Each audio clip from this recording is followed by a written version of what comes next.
They say hospitals are where life begins and ends. Mine ended in the lobby, not from death, but from a silence I never expected. Not from disease, but from the person I gave life to, walking away like I was someone else's problem. My name is Clara Collins. I'm 67 years old.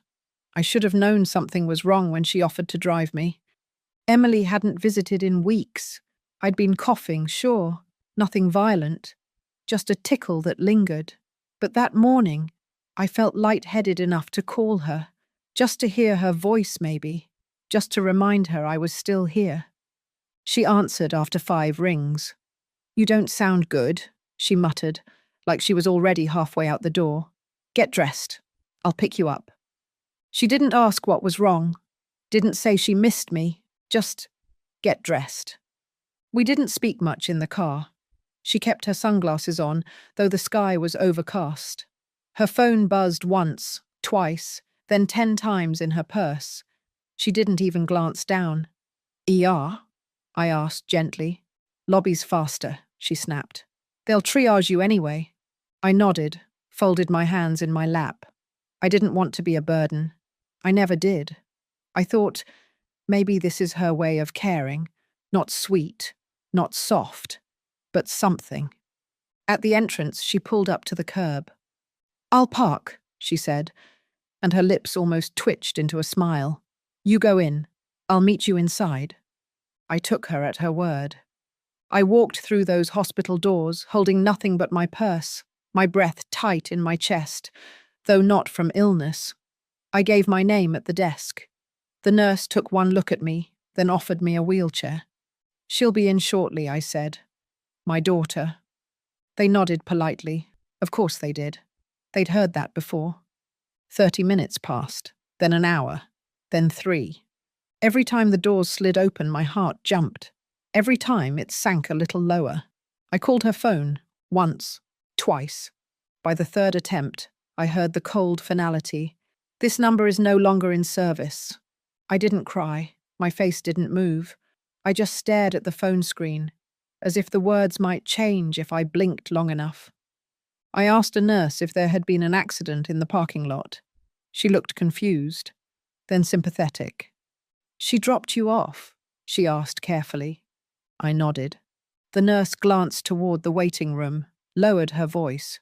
"Ma'am, there's no record of her coming in." I leaned back in the hard plastic chair, my fingers curling tightly around the purse in my lap. It wasn't about the dizziness anymore. I could feel it now. The ache wasn't in my chest. It was in the hollow between what I thought I meant to her and what I truly did. 3 more hours passed. No messages, no apologies, nothing but the harsh fluorescent lights buzzing above me and a lukewarm paper cup of apple juice a volunteer insisted I drink. An orderly offered to call a cab. I thanked him, lied, said I was waiting for my husband.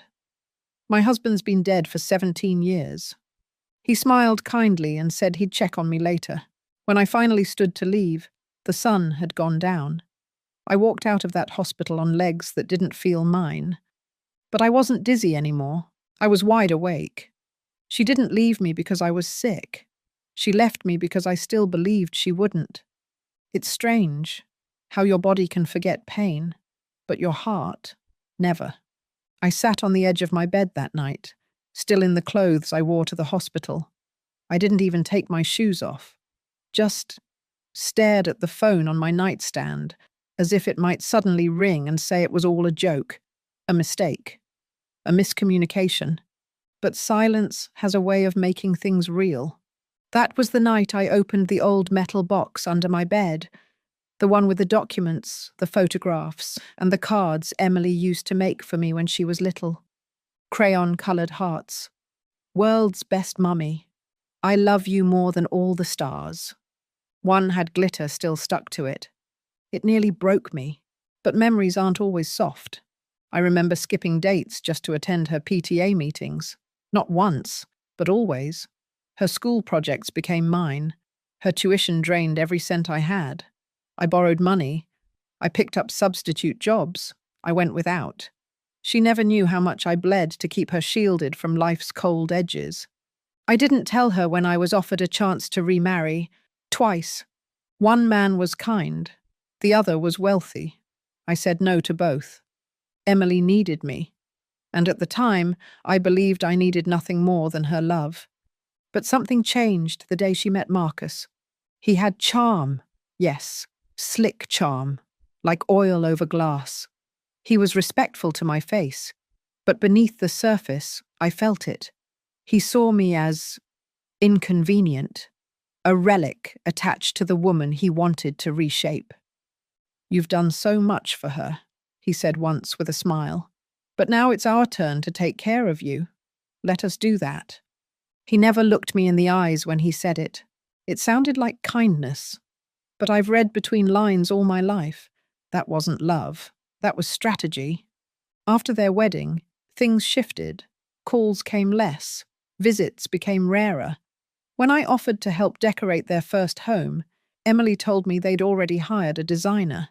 "You've done enough, Mum," she said. "Relax, just enjoy yourself now." But I wasn't trying to control. I was trying to stay included. One evening, about a year ago, I invited them both to dinner. I made Marcus's favourite, lamb roast with rosemary. I spent all day preparing. Emily barely touched her plate. Marcus took a call halfway through the meal and never came back. That night, after clearing the table alone, I overheard something. They thought I was asleep in the other room. Marcus's voice, low, irritated. "She's just sitting there like furniture, Em. I get that she's your mum, but how long is this going to go on?" Emily whispered something back. I couldn't hear it all, but I caught 7 words I've never forgotten. "She won't be around forever, you know." I lay in bed that night, wondering if I imagined it. I prayed I did. But the next day she started asking about my will. No delicacy, no context. "Have you written one yet?" I asked why. She said it was just to be prepared. A week later she brought papers, casually. They weren't even inside an envelope. They were house transfer forms. "Just in case," she smiled. I didn't smile back. I folded the papers and slipped them inside that same metal box, and I never mentioned them again. Until that day at the hospital. Until she left me in the lobby like a package she forgot to pick up. I had given her everything, but maybe, just maybe, I'd taught her that I would accept anything. I stopped checking my phone after the 5th day. Not out of anger, not even hurt, really. Just emptiness. A silence so wide I could hear my heartbeat echoing inside it. I didn't call Emily again. I didn't text. I didn't ask why. Because at this age, when someone you raised forgets your name in their soul, not their mouth, the why becomes irrelevant. The what now is all that remains. My days became clockwork. Water the violets at 7. Toast and marmalade at 8. News at 9. Sit by the window by 10. The window was my theatre. Children with sticky faces ran up and down the street. Delivery vans buzzed by. The neighbour's dog barked at pigeons like it was on payroll. Life went on. It always does. But I didn't. Not fully. I moved slower. I didn't sleep much. Food lost its taste and colours dimmed around the edges. I wasn't depressed. Not the clinical kind. I was just aware of a truth I didn't want to know. My daughter did not care if I lived or died. It was Maggie who broke the stillness. She's been my friend since '83. We used to teach 3rd grade across the hall from each other. She knew me before I was a mother, and sometimes I think she knows me better than Emily ever did. She dropped by one morning, holding a bag of almond croissants and a face that spelled trouble. "You won't believe what I heard," she said, brushing past me. I didn't flinch. "Try me." She pulled out her phone and showed me a video. It was short, blurry, a home tour, my living room, my curtains, my photos removed from the walls. A realtor was narrating. "The owners are doing a light remodel to prepare this charming home for its future as a rental." I stared at it like it was a scene from someone else's life. Owners? I asked. Maggie nodded slowly. I called the number. It's Emily's. They were planning to rent my house, while I still lived in it. I hadn't been asked. I hadn't signed anything. But suddenly I understood. This was never about love. It was about location, assets, control. Emily wasn't just distancing herself. She was planning my quiet exit. I called the county office that same day, asked about the title status of my home. It was still under my name, thank God. But I knew then what I hadn't wanted to believe. She was counting on me dying slowly, silently, and conveniently. She didn't block my number in a moment of frustration. She did it because I was no longer useful. I sat down that night with a hot cup of weak tea and stared at the wall where our last family photo used to hang. I'd taken it down myself last winter, not because I didn't love her, but because I couldn't bear the lie anymore. The smiling woman in that frame. The daughter whose hand rested on my shoulder like a promise. She wasn't real. She hadn't been real in years. And yet I felt no urge to scream, no urge to fight, or cry, or beg, because something inside me, something old and sharp, had finally woken up. I had been erased politely, gently, but now I was going to write myself back in, on my own terms. The moment she left me at that hospital was the moment she lost control, and I don't think she realized that, until it was far too late. You don't need to scream when you've already been silenced. You just need to listen long enough to know when it's your turn. After Maggie left that day, I sat at my kitchen table with nothing but a pen and the weight of 50 years behind it. I didn't draft a revenge plot. I drafted a correction. I started with the lawyer. Not a big firm, just a quiet man named Richard, who used to be one of my former students, now nearly 60 himself. Mrs. Collins, he smiled over the phone. What can I do for you? I need to update my will, I replied, and I want it sealed airtight. I told him exactly what I wanted, and more importantly, who wouldn't be in it. Next, the bank. I moved my savings, all of it, from the joint branch Emily once helped me open to a private account under a trust name she didn't know existed. I called it Ruthlight, after my grandmother, a woman who buried 3 children and never bowed once to pity. Then, I closed my safety deposit box and requested everything be delivered to me directly. I burned papers that no longer served me, old copies of insurance policies, letters from Marcus with fake kindness, even birthday cards that started feeling like invoices.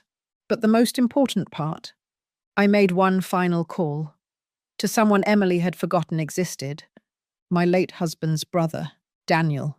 We hadn't spoken in 15 years, after a family argument over an inheritance that was never mine to claim.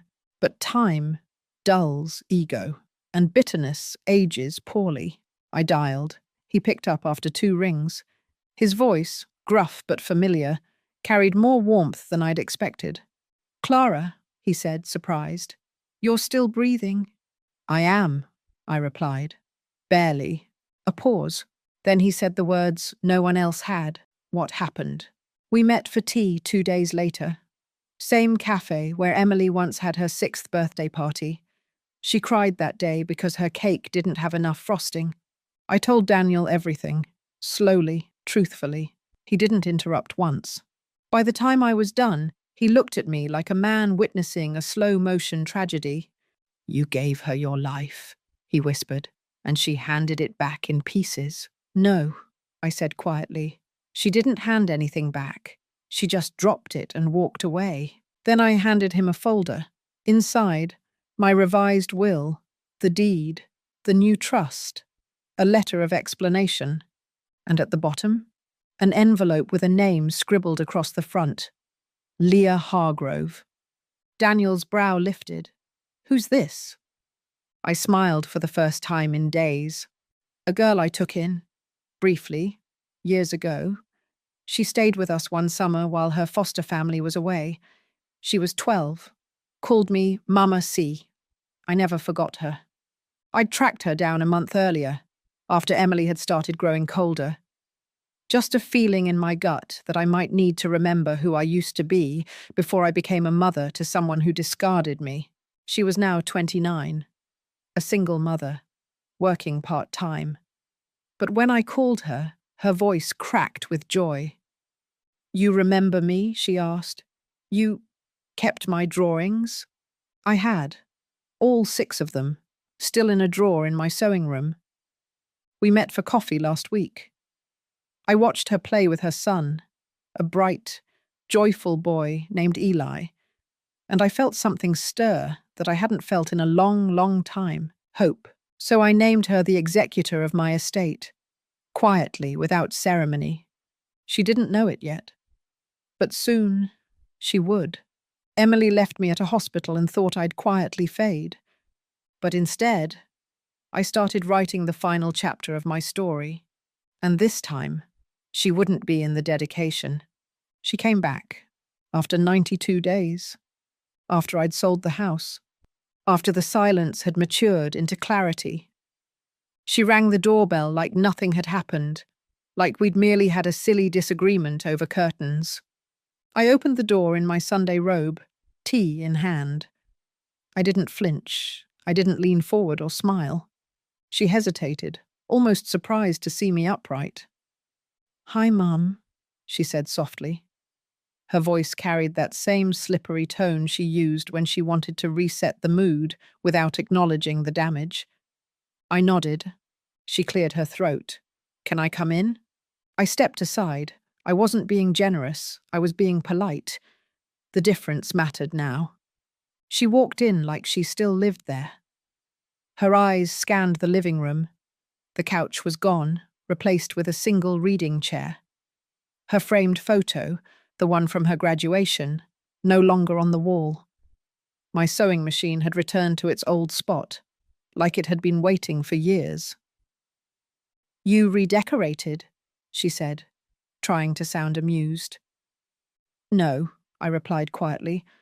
"I remembered what I liked." She sat down. No invitation. Just assumed. "Marcus is in the car," she offered, like I was supposed to ask about him. I didn't. Her smile cracked slightly. "I've been thinking about everything." So had I, but not about her. She kept talking. "We overreacted. Things got heated. We didn't mean to hurt you. It's just stress. Life, you know?" Ah, yes. Life. The grand excuse for cowardice. "I understand," I said, setting my tea down gently. "Life can be difficult." Relief flickered in her eyes. For a second, she thought she was back in control. "We want to help now," she said. "We were even thinking, maybe you'd like to move back in with us. A guest house.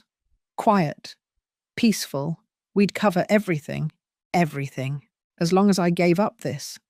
As long as I disappeared properly." That's when I dropped the match. "I sold the house." She blinked. "What?" "Last month," I said. "The paperwork is finalized. I'm moving in 2 weeks." The mask slipped. She fumbled for words. "But this is your home. You love this house." "I did," I replied, before it started feeling like a waiting room. She stood up, stunned. "You sold it without telling me. Why would I?" She looked like she'd been slapped, but it was her ego that bruised, not her heart. "We had plans," she snapped, suddenly losing the softness. "We had people lined up to rent it?" I interrupted, finally locking eyes with her. "Without my knowledge?" Her mouth opened. Nothing came out. "I saw the video," I continued. "I know everything. You planned for my absence. I'm simply honoring your request." She sat back down, slowly this time. Smaller now, less polished, like the air had been let out of her bones. "Mum," she whispered, "I didn't mean to abandon you. But you did. You thought I'd fade." She closed her eyes, and when she opened them, there were tears. Real ones, maybe. But I didn't trust those anymore. I'd raised a woman who cried when she was cornered, not when she was wrong. I reached for the drawer and handed her an envelope.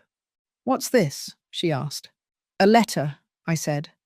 "Not of hate, not of forgiveness either, just the truth." She held it like it was on fire, afraid to open it, afraid not to. Then I said the only thing I truly meant. "You left me in a hospital lobby, Emily. You didn't come back. You didn't call. You didn't care. So now, I don't need you to." She stood slowly, her expression unreadable, and for the first time in her adult life, she didn't have a response. She walked out the front door without another word.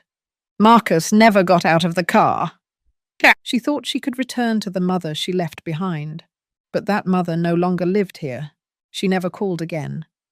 No apology, no follow-up, not even a question about where I was going. And I think that's what broke my heart the most. Not the betrayal, but the fact that once the door closed, she didn't try to open it again. It was confirmation. I wasn't her mother anymore. I was just a liability she couldn't legally manage. 2 weeks later, the moving truck pulled up. It was early. The sky hadn't made up its mind about whether it wanted to rain or shine. I didn't bring much, just the essentials. My books, a few keepsakes, the sewing machine, the metal box. Everything else I donated or left behind. They could have the furniture. They could have the walls. They just couldn't have me. I taped one final note to the front door before I left. It wasn't for Emily. It was for the new tenant. "Welcome home. She's all yours now. Be gentle with her. She raised a lot of love once." I moved into a small cottage outside Asheville, 2 hours and a lifetime away. It had a garden, a sunroom, and most importantly, no memories. Not the haunting kind, at least. The first night I slept there, I didn't dream about Emily. I dreamed of silence. And for once, it didn't scare me. The letter I'd given her that day, it wasn't just words. It was my severance package, not just from her, but from the woman I'd once been. Here's what it said. "Dear Emily, you left me in a hospital lobby without checking if I had water, a blanket, or breath left in my body. You blocked my number. You walked away from your only parent, not in a storm of anger, but in the quietest, most permanent kind of abandonment, indifference. You didn't ask me if I was scared. You didn't come back. You didn't tell me why. You let me sit in that cold chair like a forgotten suitcase at a train station, as if everything I gave you had expired. So now, I give you something too, distance. Not as punishment, but as peace. Not as revenge, but as rest. You will not inherit my home. It is no longer mine to give. You will not receive my savings. I've chosen someone else, someone who once called me Mama when I didn't even ask her to. I wish you a good life, Emily, but I will no longer build it for you. This is the last letter you'll receive from me. Mum." I don't know if she read it. I don't need to, because weeks passed, then months. No letters came, no calls, not even a lawyer's notice. She was gone for good. And so was I. One day, Maggie visited me at the cottage. She brought flowers, peonies, the kind Emily used to pick as a child. We sat under the porch, sipping lemonade, and for the first time in years, I didn't feel hollow. She asked me, "Do you ever regret it?" I smiled. I regret loving someone who saw me as disposable, but I don't regret letting her go. Sometimes, the most powerful goodbye is the one where you don't look back. And this time, I didn't. It happened on a Tuesday. Emily received a letter in the mail. Thick, cream-coloured paper, wax seal, formal header. She wasn't expecting it. She thought the silence meant closure. She opened it with mild curiosity, the way someone opens a wedding invite from a cousin they barely like. But this wasn't an invitation. It was the full reading of my will. The letter was from Richard, the same lawyer I'd called weeks after she abandoned me. Inside, legal breakdown, asset distribution, notarized recordings, and one handwritten note, not from me, but from the executor. Emily read it once, then again, and then the shaking started. The house? Sold. Fully transferred. Irrevocable. The savings account? Gone. Moved 6 months earlier. She never even saw the transaction. The inheritance? Not a cent, not a bond, not a memento. But that wasn't the twist. The twist was the name. The recipient of everything. My life's work, my final signature, my legacy. Leah Hargrove. She didn't know who that was. She Googled, searched on Facebook, checked Instagram. One photo surfaced. A woman in her late 20s, warm smile, tired eyes, holding the hand of a little boy with curly hair. Caption: Eli's favorite place is our new garden. Thank you, Mama C. You changed everything. Emily's chest caved inward. She called the number on the letter, Richard's office, voicemail. She left message after message, tried phrases like unfair, manipulated, unauthorized, out of character. She even threw in a mental decline accusation, hoping someone might bite. They didn't, because everything had been reviewed. Multiple witnesses, full mental competency evaluations, all on record. 1 week later, she received the full package, a flash drive containing my recorded final statement. She hesitated before pressing play, but when she did, she saw my face, framed by soft light, no makeup, eyes clear, and I spoke, calmly, without venom. If you're watching this, Emily, it means I'm gone. Not just from the world, but from your future.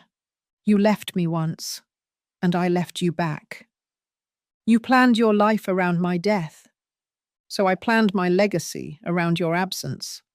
Leah once lived in my home for only 3 months, and yet she treated me with more love, more gentleness, more honesty than you have in the last 10 years. This isn't about punishment. It's about placement. And I've placed every last dollar, every last item, every last wish away from you. The video ended. And for the first time in years, Emily realized something truly horrifying. She had won the game she played. She had rid herself of her mother. But she had lost the prize she assumed came with it. Marcus tried to soothe her. "We'll figure something out," he said. But his voice didn't carry confidence anymore, because he had pushed the plan forward. He had nudged her to isolate me. And now, he'd never see a dollar of the money he'd silently been drooling over. That evening, Emily sat on their king-sized bed in silence, laptop open, searching old photos. She found one of us. She was 6, grinning. I was holding her hand. She zoomed in on my face. The eyes were the same. The love was real. But it wasn't enough to undo what she'd done. She hadn't just lost her inheritance. She'd lost the only person who would have forgiven her for everything. The cottage sits on the edge of a quiet hill, where the wind doesn't ask questions and the trees don't need answers. I wake up with the birds now. Not alarms, not text tones, not guilt. Just the soft tapping of branches and the warmth of the sun kissing the curtains. I brew my own tea. I sweeten it how I like. I sit by the window with a blanket and a journal. Some days I write letters I'll never send. Other days I just listen to the silence. And for once it sounds nothing like loneliness. It sounds like peace. Leah visits often. She doesn't knock. She just opens the screen door and calls out, "Mama C?" And every time she says it, I feel something in me settle, like a quilt finally stitched closed after years of fraying at the edges. She brings Eli with her. He's 5 now, loves bugs and picture books and sitting on my lap while I read him old fables. He calls me Granny Clara, not out of obligation, not out of blood, but out of love. One afternoon, he found my old photo album. He pointed at a picture of me and Emily. "Who's that?" he asked. I smiled, softly, no sharpness in my throat. "That's someone I used to know," I said. "She helped teach me something very important." "What's that?" he asked. I looked down at him and whispered, "That giving doesn't always mean keeping, but loving doesn't always go to waste." Leah never asks about Emily. She knows, in the way some daughters just know, which doors their mothers needed to shut to survive. But one day, she brought me a box, wrapped neatly, no occasion, no expectations. Inside, a scrapbook. On the first page, "This time, you're in the center of every photo." I cried, not from sadness, from arrival. On the anniversary of the hospital day, the day Emily left me behind, I did something simple. I lit a candle, not for mourning, not for her, but for me, for the version of myself I finally released that day, the one who thought love meant tolerating everything. The news reached me eventually. Emily and Marcus divorced. Finances collapsed. He moved out. She took a job in another city. I don't know where. I didn't ask. Sometimes Maggie tells me bits she hears. I listen kindly. Then I move on. Because I've learned something no mother wants to learn, but many must. Some children are not your future. They are your lesson. The garden outside blooms like clockwork now. Peonies, daffodils, ivy that climbs but doesn't choke. I named one rosebush Second Chances. I named the other Never Again. They grow on opposite sides of the path. And both, somehow, are beautiful. As I sit here writing this now, I think of the girl I was when I first held Emily in my arms. How full my heart was. And then I think of the woman I became when I let her go. How free my soul feels. I gave her the world, and she gave it back in silence. So I made a new one, smaller, softer, safer. And in this one, I am no one's burden, only loved.